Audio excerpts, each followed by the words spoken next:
করবি, ঘরে রাখবি? এত গাছ তোর ঘরে, তবু গাছ রাখতে হবে? আরো তো কিনতে হবে। আর সোজা আরো কিনতে হবে না? একটু দেখি, পিস লিখে কিনবো কয়েকটা। দেখ পাস কিনা আগে। সেটাই ভাবছি। না হলে কি করে হবে?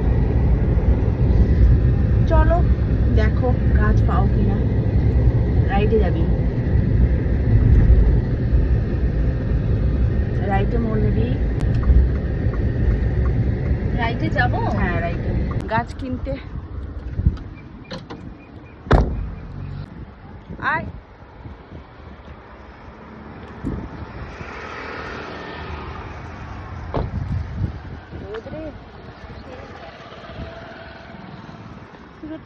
এখন ওয়েদারটা অনেক ভালো। আজকে ওয়েদারটা অনেক বেটার। আজকে তো দুপুরে কি ধুলো ঝড়, আজকে তো মানে বিশাল গরমও ঝড়। লাগছে না। আজকে আমি তোর মতো এসি ছাড়াই ছিলাম সারাদিন। হ্যাঁ রে, আমার যখন লাগে না না আমি তখন এসি আর চালাই না, জানিস তো। মিছে মিছে এসি চালে কি হবে বলতো, কারেন্ট না, খরচ করে। আমার যখন লাগে না। কিন্তু আজকে ওয়েদারটা ভালো। ওয়েদারটা ভালো ছিল, হঠাৎ করে সকালের দিকে বসন্তের বেশ ভালো ছোট ছোট গামলা। কিরকম দাম একটু জিজ্ঞেস কর, জানি না।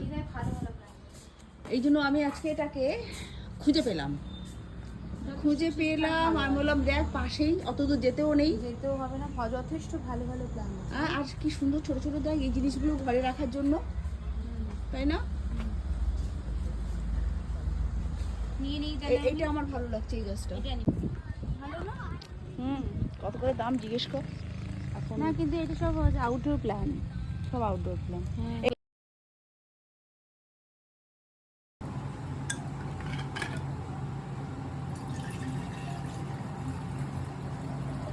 তুই চাই পিয়েগি না? আজ বাড়ি ফিরে ও বলল, এক কাপ গরম চা বানাও তো, আর একটু ছোলা মুগ দিয়ে শসা পেঁয়াজ টমেটো মিশিয়ে একটা চাট তৈরি করে দাও।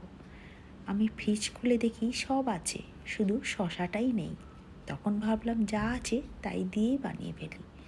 ভেজানো মুগ আর ছোলা সঙ্গে টমেটো পেঁয়াজ আর কাঁচা লঙ্কা দিয়ে সুন্দর করে একটা চাট বানালাম।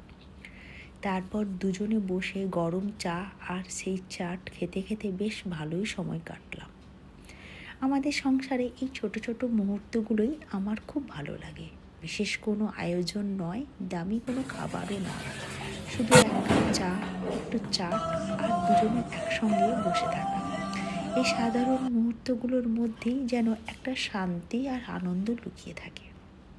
তবে আমাদের বাড়ির সন্ধেগুলোর একটা আলাদা বৈশিষ্ট্যও আছে। সন্ধে নামলেই একদিকে টিভি চলবে আর অন্যদিকে হাতে মোবাইল। খবরও দেখতে হবে, আবার মোবাইলে কি যেন দেখতে দেখতে নিজে নিজেই হাসবে। টিভিতে কোনো আলোচনা হলে সেটাও মন দিয়ে শুনবে, আবার মাঝে মাঝে নিজের মতামতও দেবে। আগে আমি খুব বলতাম, তুমি যে কোনো একটা দেখো, হয় টিভি নয়তো মোবাইল। কিন্তু ওর উত্তর সবসময় একটাই, না দুটোই চলবে। এখন আর কিছু বলি না, বরং বুঝে গেছি মানুষের নিজের মতো করে একটু সময় কাটানো, নিজের মতো করে আনন্দ খুঁজে নেওয়ারও একটা আলাদা মজা। আজকের মতো এখানেই শেষ করছি, আবার দেখা হবে পরের ব্লগে।